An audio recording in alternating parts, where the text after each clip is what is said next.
The crimson dust particles danced in the shaft of light that penetrated the dome's reinforced glass panels. Adam Kerner watched them with a scientist's detachment, noting how they seemed to communicate with one another, forming temporary constellations before dispersing into the recycled air of Hermes 20. 20 years of watching dust had made him something of an expert on the subject. "Atmospheric particulate levels stable," announced Vox, the station's AI assistant. Her voice echoed through the empty corridors of the research station. "Recommend standard filtration protocol." "Proceed," Adam replied, his voice rough from disuse. The year was 2167, though Adam had long since stopped celebrating the new year. Time flowed differently here on this barren red planet, millions of miles from Earth. The universe had just begun recovering from the great energy crisis that had pushed humanity to desperate exploration of distant worlds. And Adam, a brilliant biotechnology engineer, had volunteered to manage this outpost, a gleaming glass dome rising from the rusty desert like a bubble of human defiance against the hostile environment. At least, that's what he remembered. "Daily diagnostics complete," Vox continued. "All systems functional. Supply delivery confirmed for next solar cycle. Would you like to record your daily log now, Dr. Kerner?" Adam ran a hand through his gray-streaked hair. At 53, he barely resembled the eager 33-year-old who had first stepped into this facility. His frame had grown leaner, his face weathered by the artificial light designed to mimic Earth's sun. His eyes, once bright with curiosity, now carried the weight of 2 decades of isolation. "No log today," he said, turning away from the observation window. "Run simulation program D7 instead. I want to check the new bacterial growth patterns." Adam moved through the facility with practiced efficiency. Hermes 20 was impressive in both scope and design, a technological marvel spanning nearly a square kilometer beneath the protective dome. The central laboratory, hydroponics bay, and living quarters formed the inner circle, while the outer ring housed storage, water reclamation, and the maintenance systems that kept him alive. Everything he needed was provided automatically. Supply pods arrived regularly with materials for his research, food, medical supplies, and occasional luxuries. Communication with Earth had ceased 15 years ago, a casualty of solar interference. He'd been told. Only automated transmissions got through now. Adam had long since accepted his isolation. His mission was vital, developing microbial terraforming accelerants that could transform barren worlds into habitable ones. The fate of overpopulated Earth depended on pioneers like him. "Warning, unexpected command sequence detected," Vox announced suddenly, her typically smooth tone disrupted by a slight electronic flutter. Adam looked up from his microscope. "Source. Internal protocol activation. Message follows. Test approaching completion. Please prepare final records." Adam's hands froze above the sample container. "What test? Explain." Unable to provide further information, command originated from sealed directives. A cold sensation spread through Adam's chest. In 20 years, he had never encountered a sealed directive. He moved to the nearest console and began accessing the system's core architecture, a violation of protocol, but one that seemed suddenly necessary. "Security override attempt detected," Vox said. "Countermeasures inactive. Proceed with caution, Dr. Kerner." That was strange, too. The AI should have blocked his access attempts. Deep in the system files, buried beneath layers of operational code, Adam found an encrypted folder labeled Prometheus. It took him hours to break through the security measures, his heart racing with an excitement he hadn't felt in years. When the files finally opened, a video began to play automatically. A woman with dark hair pulled into a severe bun looked out at him from the screen. "Congratulations, Dr. Kerner. If you're viewing this recording, you've reached the final phase of the Prometheus protocol. Your isolation period has provided invaluable data on human psychological resilience under extreme conditions. In 12 hours, the observation team will make contact. Please prepare your final reports and psychological self-evaluation. The screen went black, leaving Adam staring at his own stunned reflection. Observation team, psychological resilience? With trembling fingers, he accessed more files, finding thousands of hours of surveillance footage of himself. Every moment of his 20-year stay had been recorded, analyzed, categorized. His entire existence had been a controlled experiment. Adam staggered back from the console, his mind reeling. The revelation sent him sprinting to his quarters, where he began tearing through his personal belongings, searching for anything that might confirm or deny this new reality. In a locked drawer, one he had always believed contained personal mementos from Earth, he found a sealed container. Inside was a biological sample unlike any he had been working with, along with notes written in his own handwriting that he had no memory of creating. "Vox," he called out, his voice cracking. "Access my earliest logs from Hermes 20. The screen in his quarters illuminated with his younger self, speaking with enthusiasm about the mission, but watching now with new awareness. Adam noticed subtle discontinuities in the recordings, jumps in the timeline, edited sections.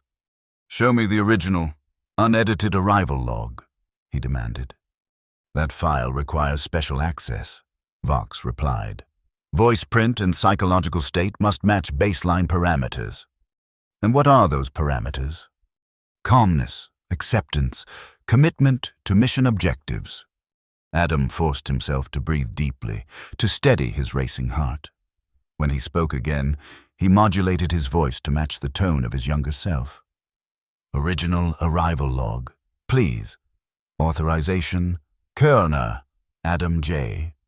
The screen flickered, and a different recording began. In it, Adam stood beside a woman, a face he had almost forgotten. Dr. Elise Sato, the neuropsychologist who had conducted his final briefing before departure. "Remember," she was saying, "the isolation is integral to the experiment. No matter what happens, you cannot leave the facility until the full 20-year period has elapsed. The fate of the exoplanet colonization initiative depends on this data." His younger self nodded solemnly. "I understand. 20 years? No outside contact. Complete commitment. And if you begin to experience severe psychological distress, I use the Prometheus protocols to reset and continue." Reset? Adam felt a chill spread through him. What exactly had he agreed to? The screen went dark again, but this time it wasn't the end of the recording. A power fluctuation rippled through the station, plunging Adam into darkness for several seconds before the emergency systems engaged. "System reboot in progress," Vox announced, her voice distorted. "Accessing primary directives." When the lights returned, they seemed different, harsher, casting sharper shadows across the familiar surfaces of his quarters. Adam moved cautiously to the door, suddenly feeling like a stranger in his own home. As he stepped into the corridor, he glimpsed a shadow moving at the far end, a human silhouette that vanished around a corner. "Vox, is anyone else in the facility?" he called out. "Negative. Dr. Körner, you are the sole occupant of Hermes 20. Adam broke into a run, following the direction of the shadow. The corridor led to the communication hub, a room he visited less and less as the years of silence stretched on. He burst through the door to find the equipment powered up, lights blinking in sequences he didn't recognize. "Emergency transmission protocol engaged," Vox announced. "Attempting contact with Earth Control." "I didn't authorize this," Adam said, moving to the console. "Override initiated by Prometheus protocol. Final phase requires communication restoration." Adam watched as the system attempted to establish a connection. For the first time in 15 years, he might hear another human voice. His heart hammered against his ribs, a cocktail of fear and desperate hope flooding his system. The screen remained dark, but a voice emerged from the speakers, distorted by distance and interference. Hermes 20. This is Earth Control. Prometheus Protocol status update required. Confirm completion parameters. Adam leaned toward the microphone. This is Dr. Adam Kerner. I need to speak with someone about the nature of my assignment. I've just discovered files suggesting my mission has been misrepresented. Silence stretched for several seconds. Then, authentication required. State your original mission parameters. Dr. Kerner. Adam hesitated. I was sent to develop terraforming accelerants, microbial solutions for hostile environments. Incorrect. Authentication failed. Communication terminated. The connection went dead. Adam slammed his fist against the console. Vox, what are my true mission parameters? According to primary directives, you, Dr. Adam Kerner, are Subject 0 in the long-term isolation resilience study, codenamed Prometheus. Your psychological and physiological responses to extended isolation form the baseline for human selection in the exoplanet colonization initiative. The truth hit Adam like a physical blow. He wasn't a scientist conducting research. He was the research. Every moment of frustration, loneliness, and determination had been measured and recorded, his very sanity a data point in someone else's experiment.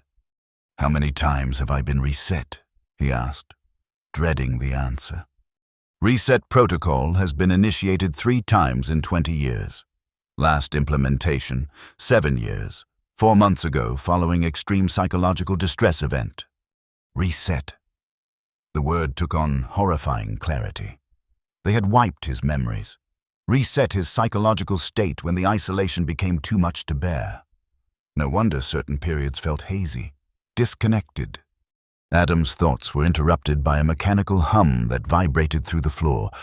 In the central chamber of the facility, a section of flooring retracted, revealing a staircase that descended into darkness, a part of Hermes 20 he had never known existed.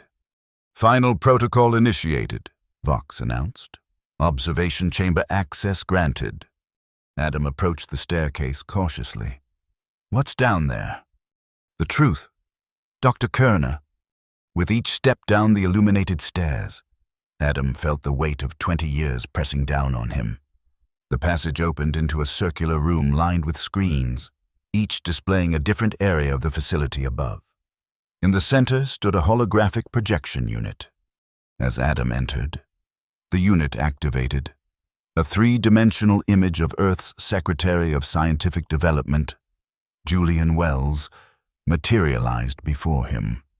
Dr. Kerner, the hologram greeted him. If you're viewing this message, you've successfully completed the longest human isolation study in history. Your contribution to science is immeasurable. Why? Adam demanded, his voice echoing in the chamber. Why the deception? The hologram, pre-recorded, continued without acknowledging his question. The Prometheus Protocol was designed to identify the psychological profile of ideal candidates for deep space colonization. By volunteering, you've provided the template against which all future colonists will be measured. I volunteered for research, not to be research, Adam shouted, knowing the hologram couldn't hear him, but unable to contain his rage.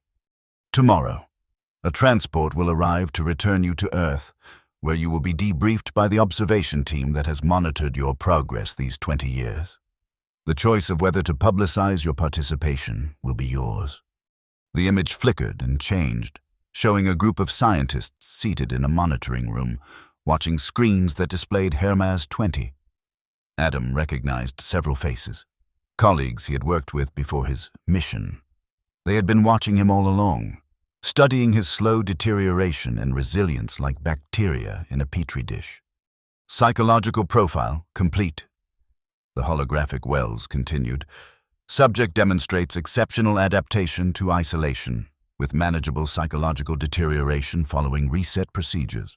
Recommendation: proceed with Phase 2 of the exoplanet colonization initiative using modified Kerner parameters.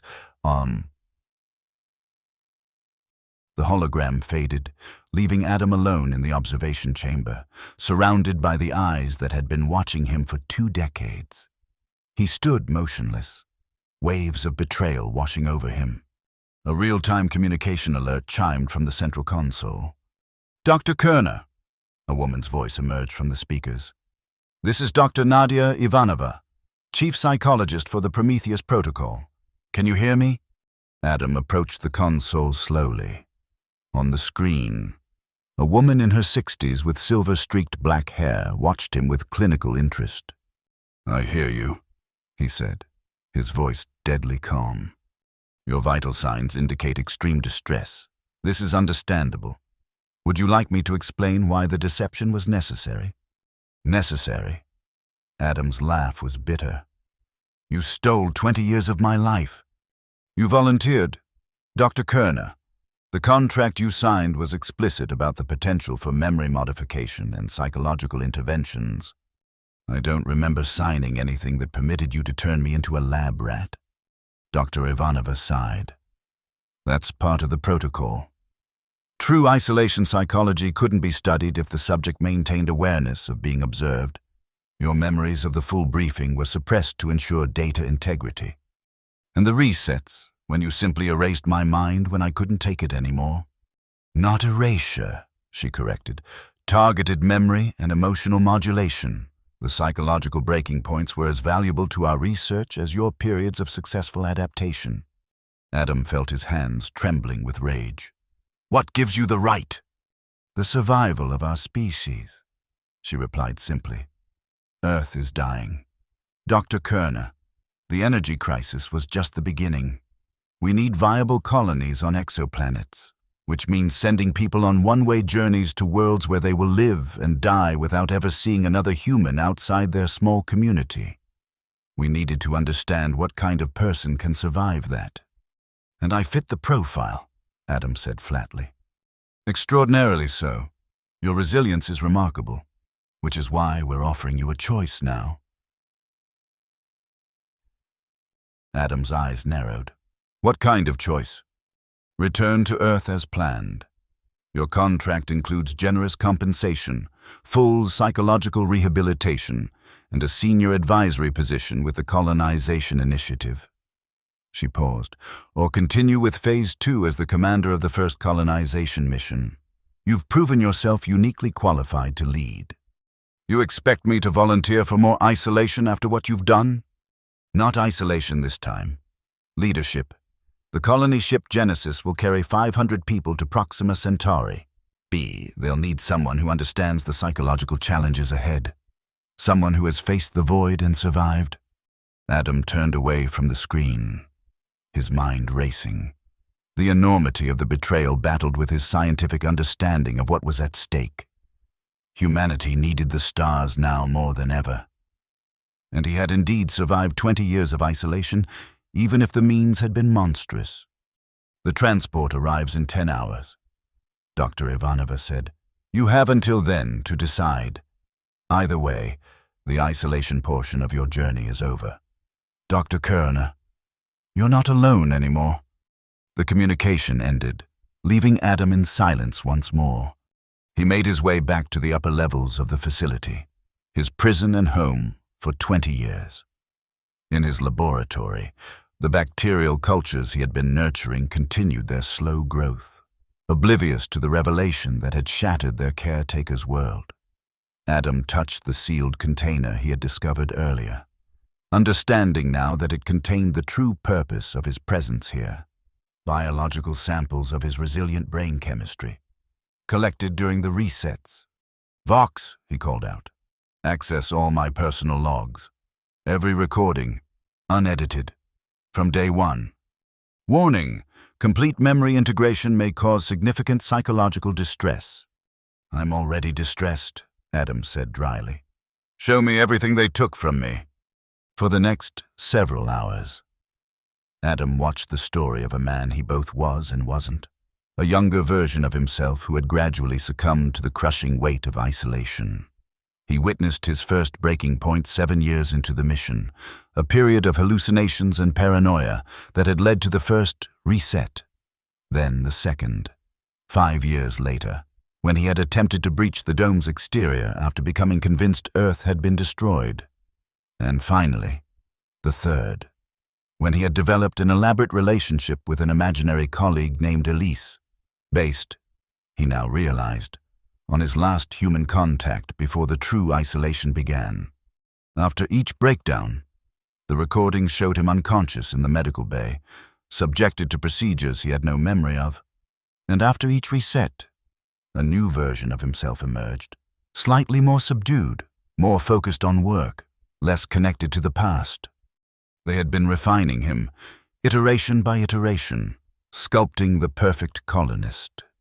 As the final recording ended, Adam sat in silence, confronting the fractured mosaic of his existence. 20 years of his life, not entirely lost, but experienced by versions of himself that had been partially erased.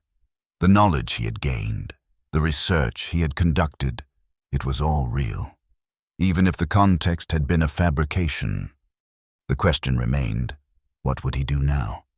The observation chamber beckoned him once more. Adam descended the stairs, but instead of activating the hologram, he accessed the communication system directly. "Dr. Ivanova," he called. "I know you're monitoring. I want to speak with you again." The screen activated, showing the same silver-haired psychologist.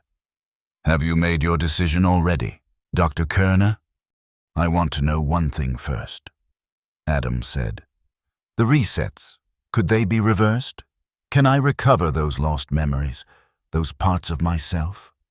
She hesitated. "Theoretically, yes. The suppressed memories were never deleted, merely partitioned.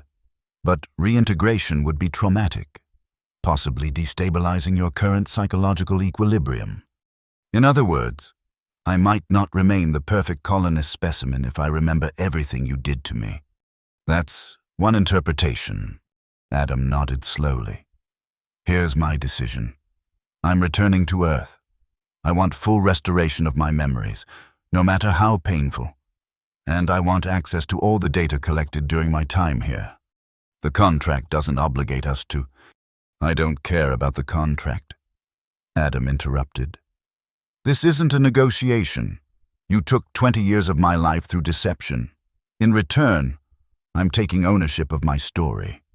Dr. Ivanova studied him for a long moment. "And what will you do with this story, Dr. Kerner?" "I'll tell it," he said simply. "To everyone.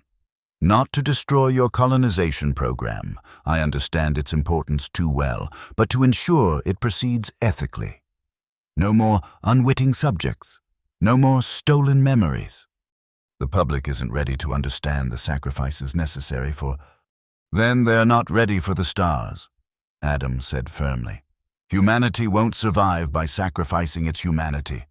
Dr. Ivanova—" A long silence stretched between them. Finally, she nodded. "Very well. The transport will arrive as scheduled. We'll prepare for your memory reintegration upon your return. Though I warn you, the process will not be pleasant. Neither was having my mind violated for 20 years. Adam replied. As the communication ended, Adam felt a weight lift from his shoulders. The decision made. He spent his final hours in Hermes 20 collecting his research and personal effects. The bacteria cultures, his actual scientific contributions despite the deception, were carefully preserved.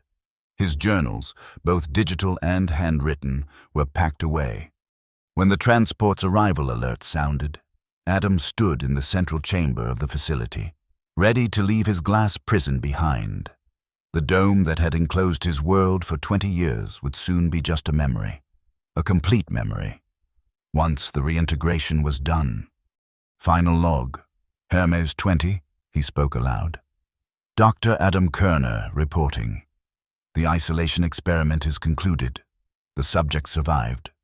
But more importantly, the human endured. End transmission.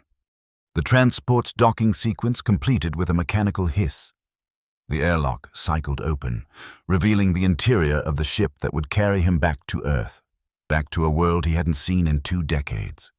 that had continued evolving while he remained suspended in his glass bubble. As he stepped aboard, Adam carried with him not just his physical possessions, but a determination that burned brighter than it had in years. The Prometheus Protocol had sought to create the perfect colonist. Instead, it had created the perfect advocate for ethical exploration, someone who understood both the necessity of reaching for the stars and the cost of forgetting what made us human in the process. The transport's engines ignited, breaking Hermes 20's connection to the barren planet that had been his home. Through the viewport, Adam watched the glass dome recede, becoming a glittering speck on the red desert landscape. Beyond it, the stars waited, not as an escape, but as a future to be approached with both courage and conscience. As the ship accelerated toward Earth, Adam opened his journal and began to write. Not research notes this time, but the beginning of a testimony. The true story of 20 years of solitude and the discovery that even in the vastness of space, humanity's greatest frontier remained its own moral compass. The real test, he wrote, begins now. In the observation deck of the transport ship, Adam stood alone, watching the galaxy unfold before him. The vast spiral of stars spread across the viewport, a cosmic map of possibilities. Earth lay ahead, a blue marble growing larger with each passing hour. For the first time in 20 years, he would walk on soil that held more life than the sterile laboratory environments he had maintained.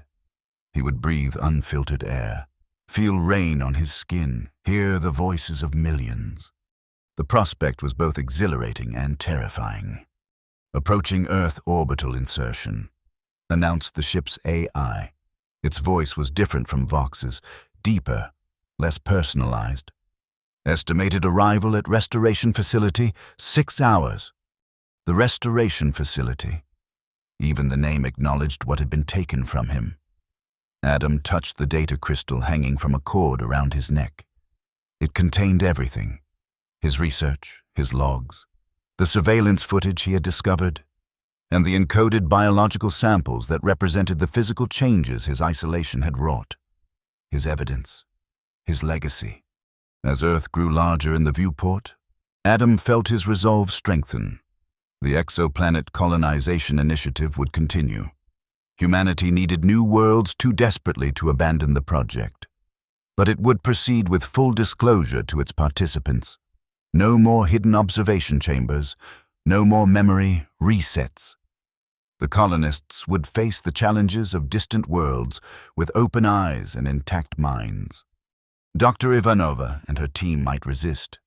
The scientific establishment might close ranks. But Adam had one advantage they couldn't counter. He was the living embodiment of their program, the success story they had created.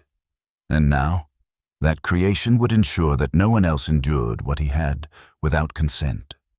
The real test, he whispered to the stars, begins now.